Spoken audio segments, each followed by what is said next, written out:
হয়, সমগ্ৰ দেশ তথা ৰাজ্যতে তৃতীয় ঢৌ কৰোনা এক ভয়ংকৰ আকাৰ ধৰিছে আৰু এই মুহূৰ্তত ৰাজ্যতেও ব্যাপক মাত্ৰাত কৰোনা সংক্ৰমণৰ সংখ্যা বৃদ্ধি পাইছে আৰু ইয়াৰ সমান্তৰালকৈ কৰিমগঞ্জ জিলাতো কৰোনাৰ ভয়াৱহতা বৃদ্ধি পাব ধৰিছে।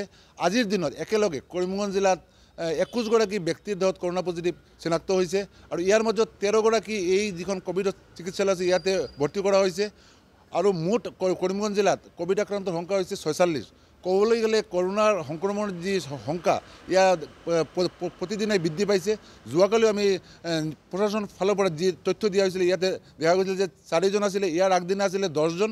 মুঠতে ক'বলৈ গ'লে যিটো প্ৰশাসন ফালৰ পৰা যি পৰিসংখ্যান দিয়া হৈছে এই ক্ষেত্ৰত দেখা গৈছে যে কৰিমগঞ্জতো প্ৰতিদিনে কৰোনা সংক্ৰমণৰ যথেষ্ট মাত্ৰা বৃদ্ধি পাব ধৰিছে আৰু এই মুহূৰ্তত আমি উপস্থিত আছোঁ কৰিমগঞ্জৰ কোভিড চিকিৎসালয়। ইয়াৰ যে সামগ্ৰিক পৰিৱেশ শুভঙ্কৰ মালাকাৰে দেখুৱাইছে, দেখা গৈছে যে কোভিড সংক্ৰমণৰ সংখ্যা হ্ৰাস পোৱাৰ ফলতে ৰাইজ যথেষ্ট অসতৰ্ক হৈছিলে আৰু ইয়াৰ এই ক্ষেত্ৰত স্বাস্থ্য বিভাগেও যথেষ্ট হেমাহি পৰিলক্ষিত হৈছিলে, কিয়নো এই যিটো কোভিড চিকিৎসালয় হৈছে ইয়াত দেখিবলৈ পাইছে যে ইয়াতে কোনো পোহৰৰ ব্যৱস্থা নাই, ইয়াতে আন্ধাৰ অৱস্থাত আছে।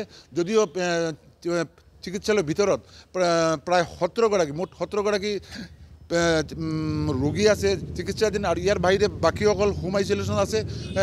এই যে পৰিৱেশ হৈছে এয়া হৈছে কৰিমগঞ্জ কোভিড চিকিৎসালয়ৰ পৰিৱেশ। এই ক্ষেত্ৰত যে কৰোনাৰ সংক্ৰমণৰ সংখ্যা যে প্ৰতিদিনে যেনে বৃদ্ধি পাব ধৰিছে এই ক্ষেত্ৰত সতৰ্কতা অৱলম্বন কৰিব লাগিব আৰু এই ক্ষেত্ৰত ৰাজ্য চৰকাৰেও সতৰ্কতামূলক ব্যৱস্থা লৈছে।